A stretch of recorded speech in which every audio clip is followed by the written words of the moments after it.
Musa Suya. No one in the village knew the source of Malam Musa Suya except for Joy. She watched as Musa brought out the body from his giant fridge, placed it on a table and started cutting. She was terrified and moved backwards to run out of Musa's house, but a plate fell down making a sound. Musa ran to see who just found out his secret, and it appeared to be his lover, Joy. In a town called Ajegunle lived peaceful and friendly people. The people were known for their undying zeal towards their various businesses. Various people came into the village to buy and sell, and since the people of Ajegunle were very friendly and welcoming, they welcomed everyone that came to buy and sell. Among the people that came to sell in Ajegunle is Malam Musa, a very gentle and easygoing man.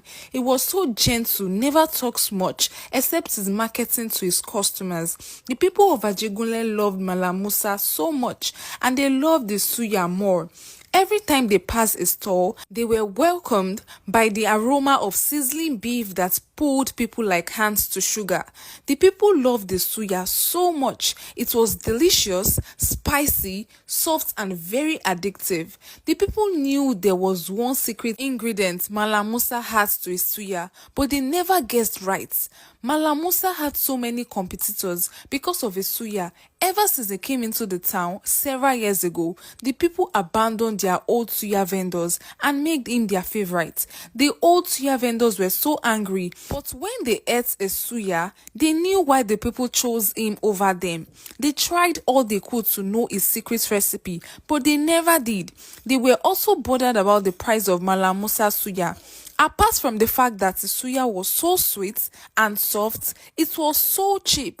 It made the people so angry at the other suya vendors, calling them greedy and selfish. Thinking they hiked the price of their suya, they made Malam Musa their favorite. His suya was so cheap and delicious. The other suya vendors were confused. How is his own so cheap? How can he be selling so low? Doesn't he want to make any gain?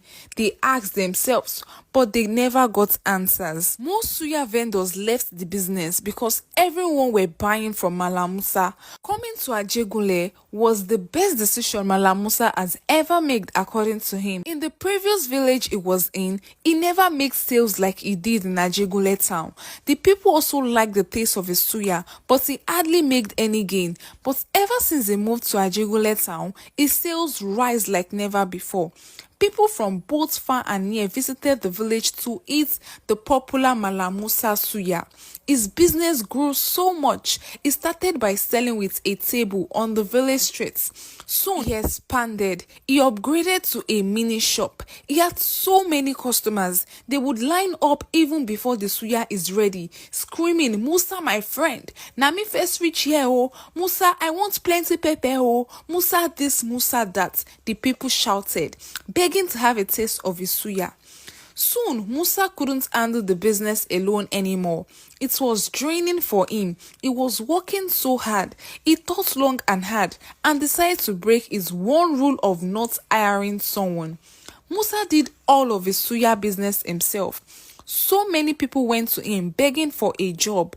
Some even offered to be a social media manager to expand his business to the city, but Musa rejected their offer.